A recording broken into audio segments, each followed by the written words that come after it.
Bonsoir à toutes, bonsoir à tous. C'est avec un grand plaisir que je vous retrouve pour un nouveau numéro d'Accès Direct, votre rendez-vous quotidien de l'actu en Savoie-Mont-Blanc. Ce soir, au sommaire, nous partirons en voyage, ou en tout cas à l'aéroport, celui de Chambéry, et cela grâce à son directeur qui sera avec nous d'ici quelques minutes. Ensuite, un autre voyage, mais grâce à la littérature cette fois-ci. Comme tous les 2 mois, Catherine Munier de la librairie Imaginaire viendra nous présenter ses dernières trouvailles. Enfin, nous reviendrons à Annecy pour prendre le temps de s'intéresser aux garants de notre timing. En effet, les fabricants de montres suisses Clockers viennent d'ouvrir une boutique à Annecy. Ils seront avec nous sur ce plateau d'ici quelques minutes.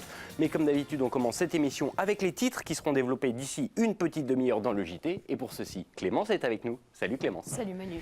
Et avec toi ce soir, on va parler des aides aux hôpitaux de Savoie. Oui, alors il y a 15 millions d'euros qui viennent d'être débloqués pour le centre hospitalier d'Albertville-Moutier. C'est une aide qui va permettre de financer des futurs aménagements dans la structure et on verra ça justement dans le journal. Puis il n'y a pas de fumée sans feu, on s'intéresse à un incinérateur. Dans la vallée de l'Arve, qui est donc régulièrement touchée par les pics de pollution, c'est l'usine d'incinération Citom à Passy qui a ouvert ses portes aujourd'hui à la presse et au préfet. On fera aussi le point dans ce journal avec un reportage de ta part, Manu. Tout simplement, bah oui, j'y étais ce matin. Puis on enchaîne avec la revue de presse et toi tu nous as dégoté une petite pétition pour commencer. Oui, on commence exactement avec une pétition qui circule à Annecy contre la venue de Dieudonné. C'est un collectif, Jeunesse contre la haine en Haute-Savoie, qui rassemble une dizaine de lycéens, qui a lancé la pétition. Elle s'intitule « Il ne fait rire que les antisémites ». Alors elle demande au préfet de Haute-Savoie d'interdire purement et simplement la représentation de l'humoriste, qui a été condamné, je le rappelle, plusieurs fois pour propos antisémites. En fait, le polémiste a tout simplement annoncé sa venue le 14 mars dans les environs annéciens. Cette pétition intervient dans un contexte, on le sait, on en a beaucoup parlé sur les chaînes d'information ces derniers jours, d'augmentation des actes antisémites, plus 74% en France, à l'image des portraits de Simone Veil qui ont été tagués récemment, ou encore des arbres plantés à la mémoire du jeune Ilan Halimi, tué en 2006 parce qu'il était juif. La pétition en ligne a déjà recueilli plus de 500 signatures. L'an dernier, le collectif s'était déjà mobilisé. Et Dieudonné s'était finalement produit dans un champ à la Balme de Siligny. Affaire à suivre. Silingy, pardon. Siligny. Oui, je réinvente les Pas de souci. Silingy. C'est donc une affaire à suivre. Et puis, on continue avec toi, Manu, parce que pour une fois, on fait ça ping-pong, on casse les codes, c'est ça qui est Absolument. bon. Avec un flashback chez Decathlon, c'est ça? Ah bah oui, parce que ça ne t'a pas échappé. Et ce soir, c'est la Saint-Valentin. Et pour être sûr de choper, je te conseille de porter un jogging. C'est pas moi qui le dis, c'est Internet. Et il paraît même que c'est tendance. En tout cas, les joggings vintage. Et d'ailleurs, la marque Decathlon, comme tu peux le voir sur cette photo, s'en est rendu compte un petit peu à ses dépens. Parce qu'après un tweet sous forme de pari d'un utilisateur, la firme a décidé de ressortir une collection de jogging qui était sortie initialement en 1985. Une mise en vente officielle qui s'est faite hier à 13h sur la plateforme du site et qui a eu un tel succès qu'en à peine quelques secondes, le site internet du géant français de l'équipement a tout simplement planté, assailli par plusieurs dizaines de milliers d'internautes qui s'étaient rassemblés pour se faire un petit plaisir rétro. Bon, alors aujourd'hui, c'est un pic de fréquentation historique pour la marque et qui va bien sûr répéter l'opération d'ici quelques semaines quand ils auront réglé leurs problèmes de trafic. Mais moi, ça me décomplexe un petit peu. Je me dis que ce soir, je peux la jouer plus cool. On a le droit. Ouais, c'est cool. Complètement. Et on va rester dans le thème. Et avec toi, tu nous proposes de trouver l'amour dans le coin. Oui, trouver l'amour dans le coin, comme tu dis. Alors, c'est pas moi qui le dis, je te rassure, mais comme tu disais, donc c'est la Saint-Valentin. Impossible, du coup, forcément, de ne pas parler d'amour ce soir. Alors, je laisse un petit peu parler mon âme romantique. Si vous n'avez pas trouvé votre moitié, votre Valentin, Valentine, votre âme sœur, votre petit cœur d'amour, votre minou et même votre petit canard, et j'en passe, et que vous aimez le ski, l'application Apn peut être une solution pour vous. Alors, Apn, AHA2PN, est une application de rencontre. Elle fonctionne avec un système de géolocalisation comme beaucoup d'applications de rencontre. Et elle vient d'établir le classement des stations de ski où ça match le plus, comme on dit. Okay. Alors, dans le top 10, Manu, on retrouve que des stations de Pays de Savoie. On a franchement la cote, à l'exception des Alpes d'Huez, dans l'Isère donc. C'est parti pour le classement. Je pars de la 10e position pour remonter vers le top 3, donc en 10e position. On a La Clusaz, Avoria, Val d'Isère, Megève, Tignes, des Alpes d'Huez, Val Thorens. Et le top 3, roulement de tambour, les Arcs en 3e position. En 2e position, Courchevel. Et le grand gagnant de ce classement, c'est Chamonix. Bon, si vous voulez trouver l'amour, du coup, avec cette application de rencontre, tout en faisant du ski. Il est au sommet du Mont Blanc, le grand amour. Exactement, qu'à chausser vos chaussures de ski et puis bien sûr votre paire de ski. Et puis c'est parti sur les pistes. Eh bien écoute, ok, si la géolocalisation c'est pas mal, moi je vais pousser le vis encore plus loin pour cette dernière revue de presse et je te propose tout simplement de laisser parler la science. Car j'ai découvert sur le site de la Tribune de Genève une petite application qui te propose tout simplement de te prélever toi-même un bout d'ADN, attention c'est de la muqueuse buccale dont on parle, et de l'envoyer à des chercheurs pour analyser tes gènes et trouver chaussure à ton pied. Et oui, c'est une société américaine qui fait ça, qui s'appelle Ferramore, et en fait qui profite de la Saint-Valentin pour s'offrir une toute nouvelle base de données. Car oui, la firme est initialement vouée à faire des recherches contre le cancer, mais galère ces dernières années à réunir des échantillons d'ADN. Donc pourquoi pas faire une pierre de coups? Qui a dit que la Saint-Valentin était commercial finalement? Pas nous. Pas nous. En tout cas. Non, nous, on est très fleur bleue, c'est la classe. Merci beaucoup Clémence. On se revoit tout à l'heure pour le rappel des titres et pour le journal. Je te laisse finir d'aller bosser et j'accueille tout de suite notre premier invité, monsieur Nicolas Pellerin. Bienvenue, merci d'être avec nous. Merci de m'accueillir. Alors vous êtes le directeur de l'aéroport de Chambéry. Oui. Votre saison a commencé mi-décembre dernier et j'imagine qu'avec les vacances de février qui débutent aujourd'hui, la fréquentation bat son plein et toutes vos équipes sont sur le pied de guerre. Alors en effet, toutes les équipes sont sur le pied de guerre. C'est pas la guerre, hein, c'est les vacances. Pour nous, c'est une période plutôt normale puisque chaque saison d'hiver, on monte en puissance dès le mois de décembre et encore plus au mois de février pour les vacances. Et c'est vrai que tout le monde est prêt à accueillir le maximum des avions qui sera pour ces prochains week-ends de vacances scolaires. Ouais. Alors, on en parle assez peu de l'aéroport de Chambéry. Pourtant, c'est un des points névralgiques du maillage de réseaux de vols internationaux qui concerne beaucoup de pays. Et j'imagine qu'il y a beaucoup de pays qui veulent avoir des lignes qui atterrissent à Chambéry. Alors, c'est vrai que l'aéroport de Chambéry, de par sa proximité des stations de ski, hein, c'est la porte d'entrée numéro 1 dans les Alpes françaises. Et les clients, je ne vais pas dire qu'ils se battent, mais le mot est pas loin, hein, on n'en est pas loin. Ils demandent à venir sur l'aéroport de Chambéry en premier et c'est pour ça qu'on a des périodes de vacances scolaires qui sont à plein régime. Alors cette année, il y a 3 nouvelles lignes régulières et charters le dimanche. On continue un essor, un développement. Jusqu'où ça va aller? Est-ce qu'il est encore possible de créer des nouvelles lignes aujourd'hui? Alors en fait, le but du dimanche, c'est justement pour essayer d'alléger le samedi qui est déjà plein. Hein, et ça permet de faire une soupape justement sur le samedi. Et cette année, c'est vrai qu'on a mis 3 lignes de plus le dimanche. Et ça permet une meilleure répartition sur le trafic. De même, on recherche aussi d'étaler ce trafic les jours de semaine, hein, et c'est un de nos axes majeurs justement pour l'avenir. J'imagine que justement qu'il y a beaucoup de concertation avec les destinations touristiques, avec les stations, qui essayent ces derniers temps de casser un petit peu ce mode de consommation du samedi au samedi, d'échelonner un peu plus. Vous en faites partie finalement de cette concertation. Oui, c'est toute une chaîne. Hein. En fait, nous, on est un des acteurs, mais aussi les institutions touristiques, les stations de ski, enfin les hébergeurs. Tout le monde doit participer à cet effort justement pour essayer de mieux répartir le trafic. Et ces 3 nouvelles lignes aujourd'hui, elles ont trouvé leur public? Oui, bien sûr. Oui. C'est les tours opérateurs qui gèrent. Alors pour deux lignes d'entre elles, c'est des tours opérateurs. Pour une autre, c'est une ligne régulière. Et aujourd'hui, elles ont du public, oui, ça répond positivement. Il y a beaucoup de destinations qui arrivent, beaucoup de pays qui arrivent à Chambéry, notamment l'Angleterre qui cumule beaucoup de trajets internationaux. Et la Russie, petit à petit, qui arrive, ça fait partie des... ce n'est plus un marché émergent, mais il y a quand même beaucoup de business qui se fait avec la Russie. Alors c'est vrai qu'on a une majorité de clients qui sont britanniques, hein, que ce soit l'Angleterre, l'Irlande, l'Écosse, voilà, tout ça. Et on a aussi des pays scandinaves et on a aussi la Russie. Alors la Russie représente un petit pourcentage dans le trafic, mais on a à la fois du trafic aviation commerciale, donc charter, et à la fois du tourisme d'affaires aussi. Donc la clientèle se répartit à la fois c'est ce que je viens de vous dire, ou en charter ou en aviation d'affaires. Et là, on trouve les touristes russes qui peuvent voyager dans différents types d'avions.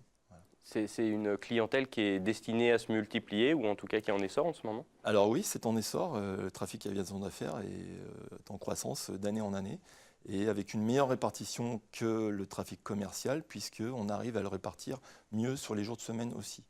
Il y a eu tout un effort également ces dernières années sur remettre un peu de vie dans cet aéroport avec notamment tout un système de spotters. Expliquez-moi un petit peu le principe. Alors les spotters, ils ont toujours existé hein, sur la plateforme. Cette année, c'est la première fois qu'on les invitait à pouvoir entrer sur le site et à leur faire visiter de l'intérieur la plateforme aéroportuaire avec tous ces petits coins qui sont méconnus du grand public, alors que d'habitude les spotters sont plutôt situés en dehors Dans les zones du qu'on ne voit pas. périmètre aéroportuaire. Et là, cette année, c'est vrai qu'on leur a permis de rentrer sur le site, on les a accompagnés et ils ont pu voir l'envers du décor. Voilà. C'était important justement de recréer un peu de vie au sein de cet aéroport. En fait, ça participe à la vie de l'aéroport de façon générale, donc c'était un petit plus. Ouais. Cette année, je lisais que 250 personnes ont été embauchées juste au début de la saison.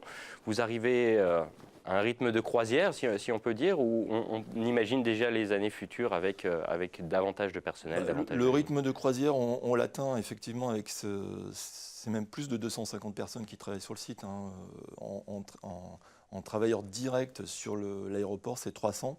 Et après indirect, il y a encore un grand nombre important de personnes qui viennent travailler à l'aéroport. Mais je pense que ce chiffre-là, il est déjà important et je ne pense pas qu'on le dépasse un jour. Il y a un nouvel effort également est au service des passagers. Et ça, c'est un petit peu nouveau, avec de nouveaux services qui voient le jour dans cet aéroport. Comment c'était une nécessité d'en passer par là, de toujours répondre davantage aux attentes du client? Ils deviennent plus compliqués, ces clients? Alors en effet, avec les travaux qu'on a effectués en 2016, puisque le groupe Vinci Airport qui gère l'aéroport pour le compte du département de la Savoie a investi en 2016 des travaux de rénovation et ça nous a permis de modifier et de rénover plusieurs choses qui concernaient la qualité de service aux passagers, dont les flux de passagers, pour pouvoir mieux gérer les flux, la signalétique, tout le parcours client en fait a été revu et ça devenait vraiment nécessaire, c'était plutôt quelque chose de logique en somme, on ne pouvait pas rester comme ça, il fallait que ça avance et c'est ce qu'on a fait et aujourd'hui ça correspond à nos attentes et nos clients, les tour opérateurs nous font confiance et ça marche plutôt bien dans ce sens. Le prochain projet, en quelques mots? Alors le prochain projet, c'est justement de pouvoir axer une meilleure répartition du trafic sur la semaine. Ça, c'est un travail de fond. On y travaille, je ne vais pas dire tous les jours, mais presque. C'est vraiment un travail de fond et c'est une des bases qu'on voudra atteindre prochainement. Ouais. J'imagine bien que vous y arriverez. Je le crois, en tout cas. Merci beaucoup Nicolas Pellerin d'avoir été avec nous sur ce plateau. On le rappelle de toute façon, si vous voulez en savoir plus sur l'aéroport de Chambéry, nos équipes Fanette de Buisson et François Piron ont réalisé une très belle émission. C'était un Vue d'ici. Il sera en diffusion demain soir, donc ce vendredi à 21h. Et puis bien évidemment sur nos sites... à 19h, on me fait signe à l'oreillette. Et puis bien sûr sur nos réseaux sociaux, immanquables. C'est vous qui avez les clés en main. Merci beaucoup Monsieur Pellerin d'avoir été avec nous. Merci à vous. Je vous laisse repartir direction la régie pour accueillir notre prochaine invitée en la personne de Madame Catherine Meunier. Bonsoir. Bonsoir.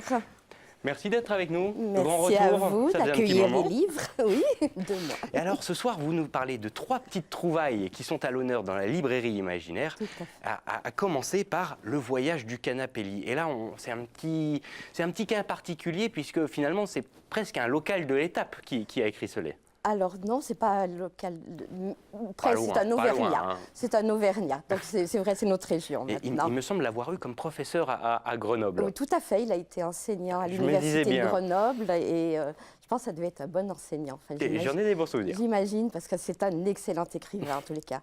Alors c'est un petit clin d'œil, parce que j'avais eu l'idée de faire une petite sélection spéciale Saint-Valentin pour être dans le ton. Moi aussi, c'est vraiment entre guillemets, parce que c'est une fête un peu trop commerciale, mais en même temps c'est rigolo.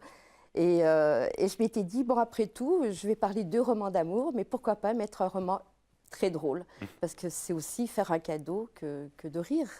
Ce voyage du canapé-lit, il est vraiment très très drôle. C'est un livre où on rit, mais sans arrêt, tellement l'écrivain est, comment on pourrait dire, il est très suggestif dans ses descriptions, dans ce qu'il raconte. Ce sont des scènes très visuelles. Le propos, en gros, c'est 2 frères, Pierre et Bernard, et l'épouse de Bernard, qui doivent accompagner un canapé-lit, vestige d'un héritage d'une grand-mère que tout le monde détestait. Et donc, on aurait l'idée absolument de ne pas vouloir garder cet un objet. quelconque souvenir, mais sa fille, la fille de la grand-mère, donc la mère des protagonistes, veut récupérer ce canapé-lit pour l'amener de la région parisienne à la maison familiale En Auvergne. en Auvergne. Et tout ce trajet va être prétexte aux deux frères à se rappeler des souvenirs, des situations, et c'était plutôt des sacrés garnements. Donc il leur est arrivé plein de choses, et c'est franchement très drôle. Une belle page de vie, Une une belle belle page. histoire de famille à travers le voyage d'un canapé. Voilà, C'est pas exactement. banal. Donc ça peut suggérer le divan du psychanalyste, puisque beaucoup de choses vont être dites et révélées. Et en même temps, voilà, c'est une superbe écriture où on retrouve enfin l'imparfait du subjonctif, par exemple. Moi, je trouve que c'est très agréable. Et on rit franchement dans des situations très, très drôles. À noter que Pierre Jourde, justement, l'auteur, sera chez vous dans pas longtemps. Exactement. On va le recevoir, alors pas à la librairie, mais comme on organise régulièrement une rencontre au Bistrot des Tilleuls, mercredi prochain. Et j'invite vraiment tout le monde à venir rencontrer cet écrivain superbe. Petite session dédicace, j'imagine également. Oui, dédicace, d'abord entretien, il va nous raconter son écriture, sa manière de voir les choses. Et comme il a été critique avec une dent très Critique dure, littéraire, tout en à fait. général, on passe vraiment un très très bon moment avec lui. On le rappelle pour les dates, donc c'est au Bistrot des Au Tilleuls. Bistrot des Tilleuls, mercredi prochain, alors tout d'un coup j'ai un trou, c'est le 20 février Et c'est à 19h30. à 19h30. Le rendez-vous est pris. Voilà, Vous nous super avez bon sorti moment. une autre petite trouvaille, L'eau de la rose. Oui, Dites-moi en plus, L'eau c'est de aux rose. éditions Phébus par Christophe Carlier. Christophe Carlier, qui est aussi, lui, est originaire de la région, puisque je crois qu'il a il doit être né à Talloires, il me Ah semble. bah oui, Voilà. là pour le coup c'est vraiment le cas. Alors là, c'est franchement le vrai clin d'œil à la Saint-Valentin. Et lui aussi fait un vrai clin d'œil au roman à l'eau de rose. Son héroïne, Sigrid, est romancière. Sa grande spécialité, c'est les romans à l'eau de rose. Elle manie très très bien la technique, puisqu'elle dit qu'il suffit pour écrire un roman à l'eau de rose d'avoir une héroïne qui est prête à souffrir pour devenir heureuse. Voilà, c'est le principe du roman à l'eau de rose. Et cette Sigrid, pour écrire ce nouveau roman, a décidé de partir en Grèce, dans une île grecque, en toute fin de saison. Elle va être dans un hôtel, un palace un peu en fin de vie aussi. On est dans un univers un peu... Moi, je pensais un peu à Agatha Christie, avec voilà, des personnages qui se retrouvent pour les repas, pour l'apéritif. Il y a des couples... voilà, qui traînent un peu leur ennui. Et puis Sigrid donc, se met à la rédaction de son roman, mais elle va être rattrapée par la fiction, puisque elle-même va subir un coup de foudre.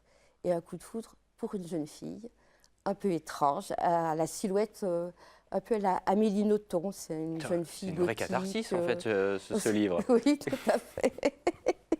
Et pendant que Sigrid vit son coup de foudre, elle écrit son roman et elle nous raconte le roman qu'elle écrit, qui lui devrait être un vrai roman à l'eau de rose, mais qui va virer plutôt au roman à suspense, pendant qu'elle-même vit un roman à l'eau de rose. Une romancière qui écrit un texte Voilà. sur une romancière qui écrit un texte. Ça c'est de la mise en abîme. Oui, mais c'est un roman extrêmement jouissif, très moqueur d'un genre, mais en même temps qu'il le manie très très bien. Hâte de voir ça. Oui. Très, très, très bon conseil, ça appelle. Puis un petit dernier pour la route avec La maîtresse de Carlos Gardel. Alors là, c'est un roman un petit peu plus chaud, parce que nous sommes à Porto Rico. Et l'héroïne, Micaela, est une jeune fille de 18 ans, une très belle jeune fille, mais très noire, ce qui n'était pas très bien, qui ne facilitait pas l'ascension sociale à l'époque. On est en 1935. Et Micaela est d'une lignée de guérisseuses, d'herboristes, un peu sorcières. Et elle a très envie d'être scientifique. Elle est très intelligente, très douée. Elle sait qu'elle peut y arriver. Seulement, elle a guère de chance vu sa condition et sa couleur de peau. Et elle est à un moment où elle finit des études d'infirmière. Elle voudrait rentrer en faculté de médecine. Et pour faciliter cette entrée, puisqu'elle devra faire ses études aux États-Unis, elle s'est liée avec une chercheuse qui voudrait voler un secret de sa grand-mère, en fait, voilà, pour faire en gros. Donc, Micaela va sûrement céder ce secret parce qu'elle en a marre, elle veut briser cette lignée de sorcières, elle veut être une scientifique. Et en même temps, elle sait qu'elle va trahir cette grand-mère qu'elle adore, donc elle n'est pas très bien. Et va arriver Carlos Gardel, qu'elle va veiller toute une nuit, que Carlos Gardel est en tournée à Porto Rico, et Carlos Gardel souffre de syphilis. Et a de temps en temps des crises et sa grand-mère guérisseuse a une herbe qui peut soigner Carlos Gardel, le soulager, hein, pas le. Qu'est-ce qui vous a séduit dans ce livre? Alors dans ce livre, on a d'abord cette condition de cette jeune fille qui est totalement captivante, qui est plein de contradictions et en même temps qui va être séduite par Carlos Gardel. Et là, ça va être 21 jours de passion, vraiment de grande passion. Et pendant ces 21 jours, Michaela va s'ouvrir à l'amour. Et Carlos Gardel, lui, va lui confier tout son parcours, son enfance. Il va se rappeler d'où il vient et où il est arrivé. Et c'est un livre, j'ai trouvé, d'une sensualité. Alors, quelquefois, c'est chaud, hein. C'est peut-être à lire avec des lunettes de soleil, j'aime mieux prévenir. Mais c'est vraiment le roman sud-américain, avec des contradictions humaines, avec... voilà, un très, très beau livre. Eh ben, une super sélection en tout cas pour tous les vacanciers qui seraient un petit peu en mal d'inspiration pour les vacances de février. Ou sinon, prenez le temps de lire, on ne vous le répétera jamais assez. Et de venir dans les librairies. Et de venir dans les libraisons et pourquoi pas la librairie imaginaire à Annecy. Merci beaucoup Catherine en tout cas. Merci à vous, très bonne soirée. Très bonne soirée, Merci. bon courage pour la suite. Et juste le temps pour moi d'accueillir notre dernier invité, Monsieur Richard Piras. Bonsoir. Bonsoir. Alors vous êtes le gérant de Clockers Annecy. Tout à fait. Toute nouvelle boutique qui vient de s'établir sur le sol annécien. Et alors déjà, on va l'annoncer en exclusivité. Ce soir, grâce à votre générosité, ce soir, spectateurs de 8 Mont Blanc, on vous donne l'occasion de gagner une superbe montre et pas n'importe laquelle. Il s'agit de la Clock 01 bleue. On va en mettre quelques images pour vous faire languir. Et pour ça, rien de plus simple, c'est direction notre page Facebook. Ce soir, à 20h précises, il y aurait une question. La réponse est donnée dans cette émission, même à plusieurs reprises. Donc, mais restez concentrés. Direction notre page Facebook en fin d'émission. Mais pour revenir à ce qui nous intéresse, Monsieur Piras, nouvelle boutique justement de Clockers Annecy, des fabricants de montres suisses qui sont établis depuis 5 ans. C'est vraisemblablement l'ouverture à l'international. On commence pas très loin de Genève. Pourquoi avoir choisi Annecy comme emplacement? C'est très simple en fait. Pourquoi avoir choisi Annecy? En fait, Clockers est né à Annecy. Ok. Clockers, c'est une maison qui est franco-suisse et qui offre des produits avec la qualité Swiss Made, qui a ses ateliers dans le Jura suisse. Sa filiale de production en Suisse, mais la maison est véritablement née ici à Annecy et c'est véritablement une montre qui exprime la créativité annécienne, puisque le siège de la maison mère, qui est le siège à la fois de la créativité, mais qui est aussi le siège de la commercialisation internationale, était au Glésin. Et devant déménager, une opportunité incroyable de pouvoir s'établir en plein centre-ville et d'avoir son siège aux 3 rues Royales. Vous pouvez venir nous voir avec notre petite boutique qui exprime toute la créativité, tout le talent de l'équipe, toute la créativité de nos montres, voilà, que vous pouvez découvrir ici exactement en Haute-Savoie. 5 ans, c'est encore tout jeune pour une entreprise de la sorte. Comment on arrive à faire sa place par rapport à des grands géants qui plus est avec la Suisse voisine et le Swiss Made qui en impose déjà avec beaucoup de références? Exactement. En fait, l'horlogerie est une vieille grand-mère qui a plus de 300 ans, l'industrie horlogère. Moi, ça fait une quinzaine d'années que j'officie dans ce secteur-là. Et comme c'est un milieu très traditionnel, dans la tradition, on reproduit ce qui s'est fait et bien fait dans le passé. Et moi, je viens du secteur de l'innovation et j'ai vu énormément en fait, de possibilités de proposer des produits à la fois qui offrent de la nouveauté, de la fraîcheur, de la modernité, mais aussi des fonctionnalités nouvelles comme l'interchangeabilité de nos produits, qui permet en fait à tout moment de pouvoir prendre le temps dans sa main et en fait pouvoir changer en fonction de son vestiaire.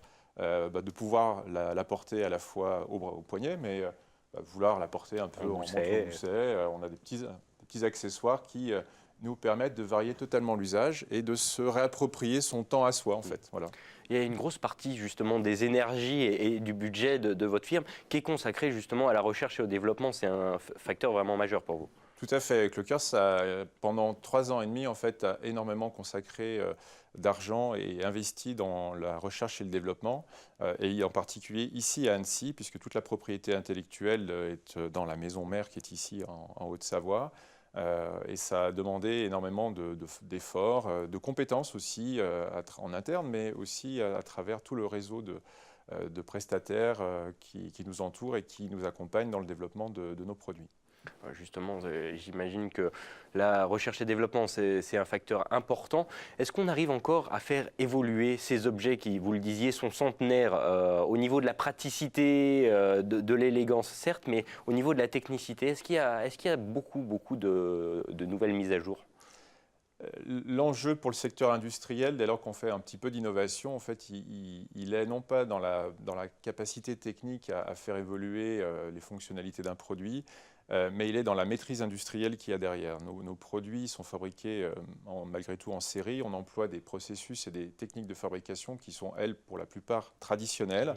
Et la grande difficulté, en règle générale, c'est de faire évoluer ces processus ou techniques d'horlogerie vers des choses qui sont un petit peu plus modernes. Donc on est allé puiser, en ce qui nous concerne, dans des secteurs d'activité, puisque venant de l'innovation, j'ai un patrimoine industriel très très large, aussi bien dans le domaine de l'aéronautique, de l'automobile, même des fois de la fonderie. Voilà.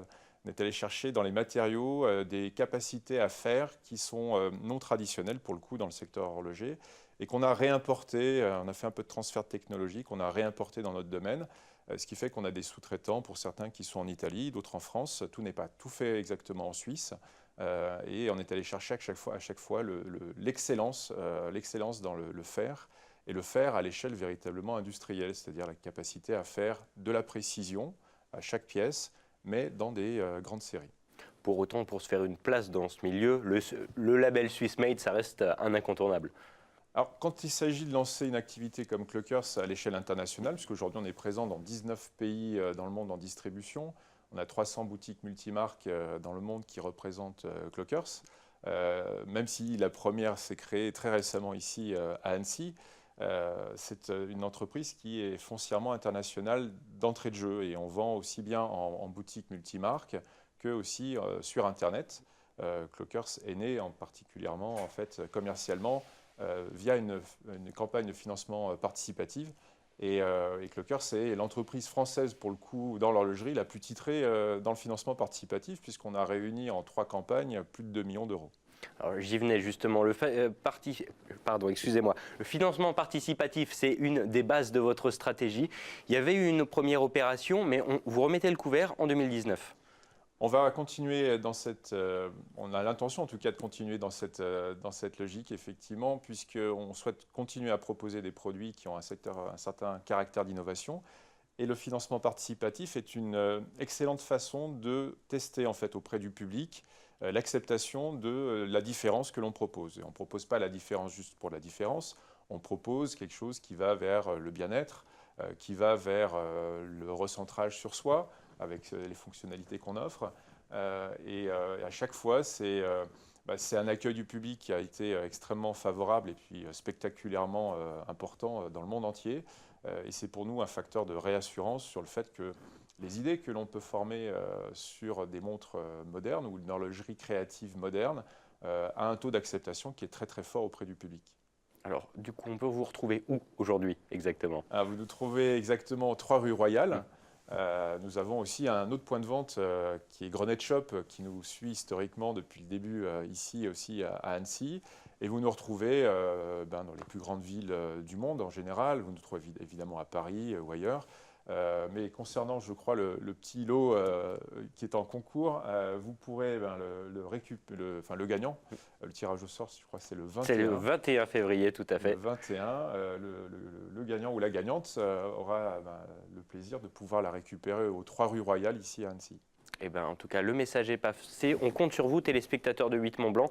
Le concours, ce sera à partir de ce soir, 20 h, que la question sera posée. La question Elle vous sera donnée à ce moment-là. La réponse, on l'a déjà dit, on va le redire d'ici la fin de l'émission, il y a bien des chances, mais on compte sur vous. Attention, le concours, bien sûr, reste ouvert jusqu'au 21 février, date justement du tirage au sort.